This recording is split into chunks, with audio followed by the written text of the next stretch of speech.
दोस्तों, नेहा सिंह को कितनी हो सकती है सजा? तो जम्मू कश्मीर के पहलगाम में हुए आतंकी हमले के बाद लोक गायिका नेहा सिंह राठौर चर्चा में है।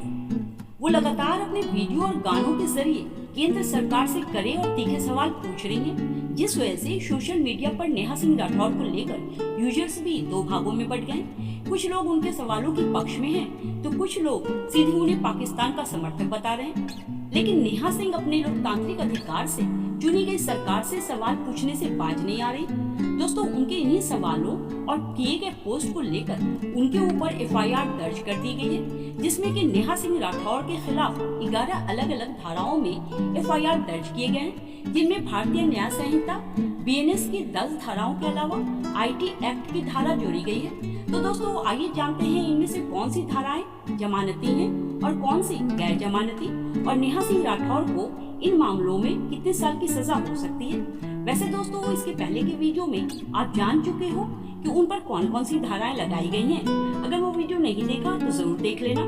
तो अब चलिए ये जान लीजिए कि इन धाराओं के तहत उन्हें कितनी सजा हो सकती है। तो दोस्तों, नेहा सिंह राठौर के खिलाफ भारतीय न्याय संहिता धारा 196(1)(a) और 196(1)(b) के तहत अगर कोई इंसान सोशल मीडिया पर किसी भाषा या क्षेत्रीय समुदाय के खिलाफ नफरत भरे संदेश फैलाता है तो उसे अपराधी माना जाएगा। वहीं 196(1)(b) के तहत अगर कोई इंसान सार्वजनिक शांति भंग करता है और अशांति करता है तो उसे अपराधी माना जाएगा। इस अपराध में भी 3 साल की कैद और जुर्माना दोनों ही हो सकते हैं। वहीं भारतीय न्याय संहिता की धारा 197(1)(a)(b)(c)(d) में किसी भी देश के प्रति निष्ठा पर सवाल उठाने, नागरिक अधिकारों से वंचित करने, असमंजस्य की स्थिति उत्पन्न करने, गलत जानकारी फैलाने के तहत व्यक्ति को अपराधी माना जाएगा। और इन धाराओं में भी व्यक्ति को 3 साल की सजा, जुर्माना दोनों हो सकता है। अब ये जान लीजिए कि उनके ऊपर यानी कि नेहा सिंह के ऊपर लगी धारा 353, 302 और 152 क्या है। तो दोस्तों, बीएनएस की धारा 353 में अगर कोई व्यक्ति सार्वजनिक उपद्रव फैलाने वाले बयान देता है तो उसे भी अपराधी माना जाएगा। और वहीं धारा 302 के अंतर्गत किसी भी धार्मिक भावनाओं को ठेस पहुंचाना, और इसके अलावा धारा 152 के तहत भारत की संप्रभुता, एकता और अखंडता को खतरे में डालने संबंधित। दोस्तों, इन धाराओं के तहत भी जेल, जुर्माना दोनों ही हो सकता है, 3 साल की जेल और जुर्माना।